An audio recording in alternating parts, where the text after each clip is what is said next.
Sir बताइए, आप शबनम सलीम को लेकर भी केस लड़ रहे हैं, किसान आंदोलन को लेकर भी लड़ रहे हैं, और सबसे बड़ी बात है कि विष कन्या जो शहर में कानून का दुरुपयोग कर रही हैं, आप हमारे चैनल के माध्यम से क्या संदेश देंगे? देखिए, विष कन्या जो पहले आपने वही सवाल पूछा, फिर मैं उसी से शुरू करूँ जवाब।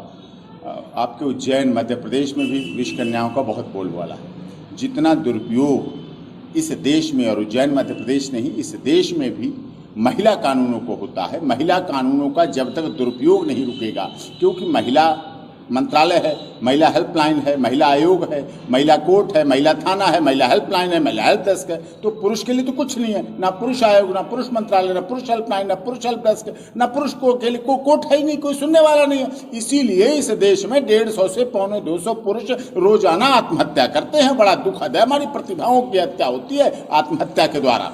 तो इसमें जब तक कठोर कानून नहीं बनेगा और देश की माननीय न्यायालय जब तक दुरुपयोग करने वाली, जो महिला के हित के लिए कानून बनाए गए और महिला के हितों का जो दुरुपयोग होता है, जब तक उसका पूरी तरह से सदुपयोग नहीं बदलेगा, और दुरुपयोग करने वाली विष कन्याओं को जिनको कहा है आपने, उनके दांत को जहर की, विष कन्या जो होता है उसमें जहर की थैली होती है, जब जब काटती है तो उसमें से जहर निकल आता है। जब तक विष की और विष कन्याओं की जहर की थैली नहीं उखाड़ी जाएगी, और थैली उखाड़ेंगे देश की न्यायालय, देश का संविधान, देश का सिस्टम, न्यायपालिका और देश के कानून बनाने वाली संस्थाएं, जब तक महिला कानूनों का दुरुपयोग नहीं होगा, तब तक इस देश में पुरुषों की आत्महत्या का सिलसिला नहीं रुकेगा। इसके लिए कठोर कानून बनने चाहिए, एक बात। दूसरी बात किसानों की है। किसानों के आंदोलन को लगभग 3 महीने हो गए हैं। 200 से अधिक किसानों के परिवारों के चिराग बुझ चुके हैं। कुछ हत्या, कुछ आत्महत्या, कुछ सुसाइड, इस तरह से हुए हैं। उनके परिवारों की चीख को कोई नहीं सुन रहा है।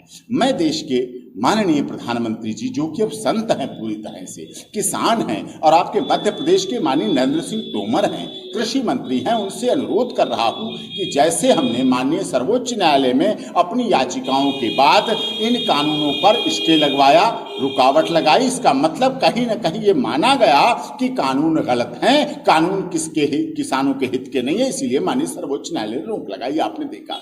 तो ऐसी स्थिति में किसानों के आंदोलन को समाप्त करने के लिए भारत सरकार को एक ऐसा बनाना चाहिए कि या तो ये कर दें, अगर कानून वापस लेने में कोई बहुत बड़ी दिक्कत है तो ये तो कर सकते हैं कि किसान कानूनों को लागू करने का काम अपनी अपनी राज्य सरकारें करें। जो राज्य लागू करना चाहे उसे लागू कर दे, जो राज्य नहीं लागू करना चाहे ना लागू करे, ये उनकी अपनी क्षमता है। कम से कम दिल्ली की सीमा तो खाली हो, दिल्ली पर रोते हुए किसानों का रुदन, उनका रोनापन तो खत्म हो। कम से कम इस देश की आत्मा है, रीढ़ की हड्डी है, किसान की कुछ तो सुनवाई हो। किसानों पे देशद्रोह के केस लगाए जाते हैं, आपने दिशा रवि के केस में देख लिया। कोई अगर ट्वीट कर दे, कोई कुछ बोल दे, कहीं कुछ कहे, उस पर यह हंगामा होने लगता है। और माननीय अदालत ने बहुत अच्छा रोल निभाया। उन्होंने कहा अगर आपकी सरकार के साथ असहमति है, विचार नहीं बनते हैं, तो इसका मतलब नहीं कि आप देशद्रोही हैं। लोकतंत्र की हत्या नहीं की जा सकती, लोकतंत्र के मूल्यों के साथ सौदा और समझौता नहीं हो सकता है। और माननीय सर्वोच्च न्यायालय ने पटियाला हाउस में बेल दी। तो इस तरह से किसानों के लिए देश की सरकार, प्रदेशों को, सरकार को, सबको जोर लगा के, बिना राजनीति के, किसान किसी जाति, धर्म, क्षेत्र, भाषा, संप्रदाय का नहीं है, वो खुद पीड़ित हो गया, का पेट भरता था और अब सीमा के लिए जवान भी देता था। सबसे बड़ा काम किसान करता है, पेट भी भरता है और सीमा पर जवान भी भेजता है, और राष्ट्रीय ध्वज तिरंगे में लिपेटकर अपने जवानों को अपने हम उनका अंतिम संस्कार भी करता है जब वो शहीद हो जाते हैं, और अपने खेत में उनकी मूर्ति भी लगाता है। तो ऐसी स्थिति में किसानों के साथ भी सरकार को नरम रवैया अपनाते हुए ये करना चाहिए। सवाल शबनम और सलीम को लेके, शबनम और सलीम ने क्या किया, क्या नहीं किया, इस बात की उन्हें सजा माननीय सर्वोच्च न्यायालय, देश के महामहिम राष्ट्रपति महोदय के द्वारा उनकी याचिकाओं को निरस्त करके उन्हें मिल चुकी है। अब आप उन्हें जीवन दान दें। जो हम लोगों ने प्रदेश के महामहिम राज्यपाल साहब के यहाँ उस शबनम की याचिका लगवाई है, दया याचिका, कम से कम आप जो पीछे हुआ वो हुआ, उसकी भरपाई कैसे करेंगे? जेल को सुधार गृह क्यों कहा गया है? क्या जेल को फांसी घर बनाएंगे? जेल को फांसी घर मत बनाइए। आप वसुधैव कुटुंबकम की बात करते हैं। पूरी दुनिया में भारत अहिंसा के लिए जाना जाता है। Father of nation Mahatma Gandhi ने इस देश में हिंसा को फांसी कहा था कि फांसी की सजा हिंसा है।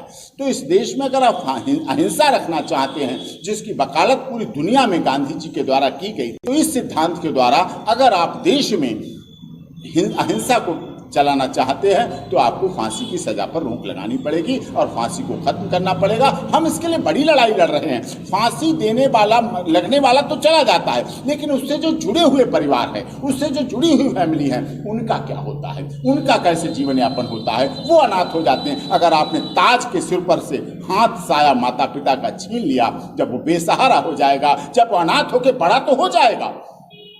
मैं इसीलिए माननीय उत्तर प्रदेश के मुख्यमंत्री जी से, और तो मैं तो देश के सभी मुख्यमंत्री जी से अनुरोध करता हूं, सजा के खिलाफ लिखे, देश के महामहिम राष्ट्रपति को लिखे। और उत्तर प्रदेश के मुख्यमंत्री तो योगी जी तो संत हैं, संतों के भी पराकाष्ठा पर हैं। अगर वो एक बच्चे को, और प्रदेश के महामहिम गवर्नर साहब उस याचिका पर सुनवाई करके अगर एक बच्चे को उसके माता पिता का साया दे पाते हैं, तो जब वो बच्चा निकाह पे बैठेगा और उसकी माँ बाप का हाथ उसके सिर पर होगा, दुआओं का हाथ होगा, तो निश्चित रूप से वो इस देश का एक अच्छा नागरिक बनेगा। और अगर आपने अच्छा नागरिक एक बना लिया तो आपकी फांसी की सजा को जरूर राहत मिलेगी और जो मरने वालों की भी आत्मा को राहत मिलेगी। हमारा देश न्यायप्रिय है, न्यायपालिका है, न्याय पे भरोसा करता है, और इसीलिए हम फांसी की सजा के खिलाफ हैं और फांसी की सजा पर रोक लगना चाहिए। और उज्जैन में आए हुए हैं, महाकाल से भी हम प्रार्थना करेंगे कि हमारी सरकारों को इन तीनों मुद्दों पर, महाकाल तो महाकाल हैं, महाकाल की कृपा अनंत है, अपरंपार है, अजर है, अमर है, अविनाशी है, वो हमारे इन तीनों आपके सवालों पर किसानों के लिए सद्बुद्धि दे, भारत सरकार को सद्बुद्धि दे, और पुरुषों के लिए जो कानून है, जो उनके साथ जो इंसाफ नहीं हो पाता है, उसके लिए महाकाल दें, और सबनम सलीम के लिए भी जीवन दान दें। ऐसी हम आशा और विश्वास करते हैं।